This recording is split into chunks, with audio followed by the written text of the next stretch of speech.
Hi, my name is Bohan from Rice University Department of Statistics. This is joint work with Dr. Daniel Kowal, an assistant professor in the department.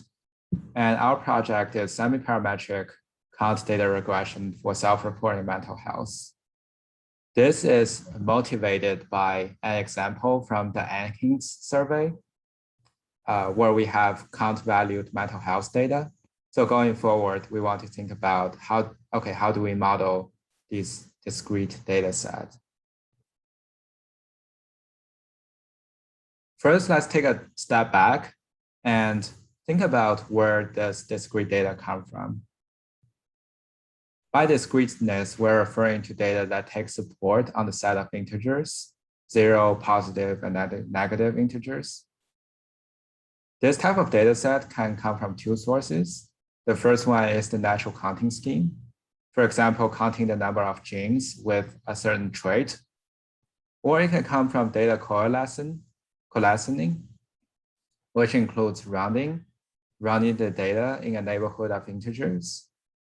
Heaping, this is extremely common in count-valued time series data, where we bunch observations around a neighborhood of time points.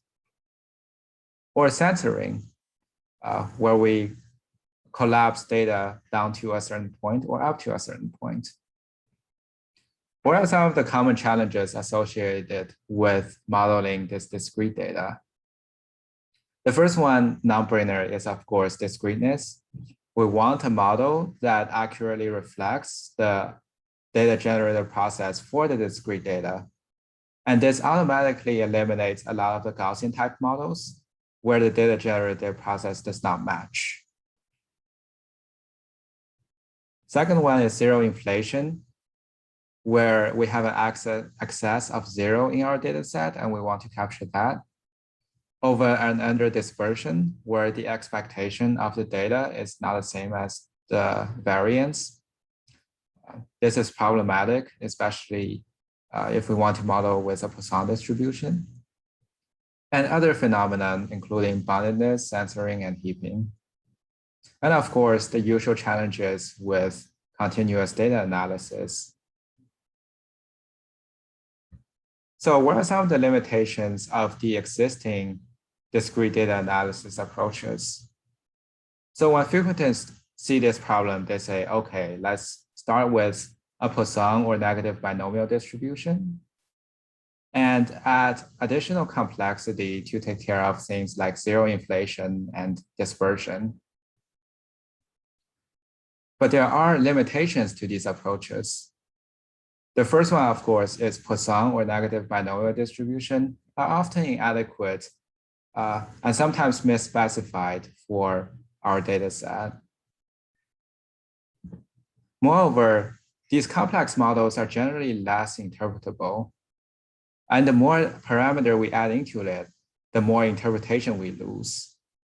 And another aspect is the computational challenge. Except in simple cases, the analytic solutions to MLE are unavailable. This means that we need to come up with EMs, which are sometimes not scalable with respect to dimensionality or the number of observations. And now we want to take a look at our application. This question is from the NHANES survey that asks, for how many days during the past 30 days was your mental health not good? As we can see from the empirical distribution from our data, the data is obviously discrete supported, and it has a zero inflation piece, as well as a censoring piece at a value of 30. And more interestingly, the data demonstrates a heaping phenomenon where the respondents to the survey is more likely to answer with values that are multiple of 5s and 7s. So for example, there are spikes at 5, 15, 20, as well as 7 and 14. Oops, sorry. Straight off the bat, we can see that the generic Poisson regression is not adequate for this application. So here Poisson shows a very different PMF from the empirical distribution.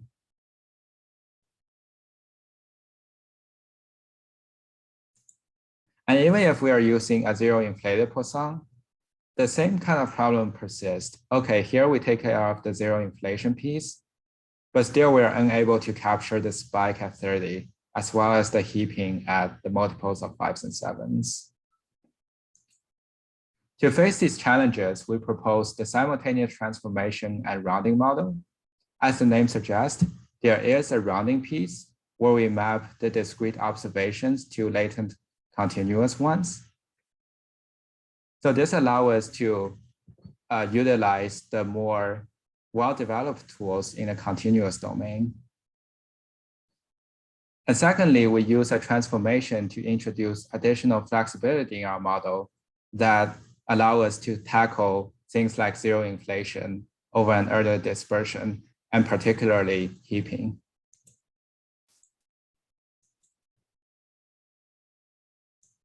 For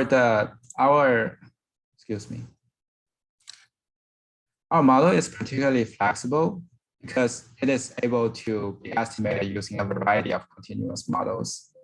So here the latent variable z can obviously be modeled using Gaussian linear regression, but it can also be modeled using nonparametric approaches such as random forest. To look further, what is the rounding operator doing here? So the rounding operator basically creates a mapping between a discrete observation and the set assignment task in the continuous domain. So each discrete observation corresponds to the set membership of the continuous latent variable. This allows us to write down the likelihood of our model pretty easily using this integration term. And this A sub j introduced additional flexibility that can vary across different data sets, such as bounded data, rounded data. And the bottom line here is that the rounding operator ensures that we have the correct support. And what is the transformation term here? Obviously, we can use a fixed parametric transformation, such as log, square root, and box-cox. But we can also learn a transformation from the empirical distribution of the data that introduces additional distributional flexibility.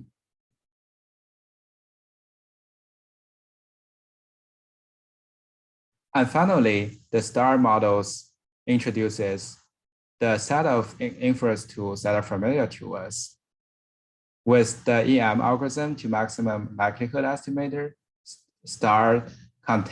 our STAR model contains things such as hypothesis testing, model diagnostics with Dunn-Smith residuals, variable selections, as well as point estimation, confidence intervals, things like that. So the STAR model is able to accommodate the more common set of inference tools from the normal linear regression.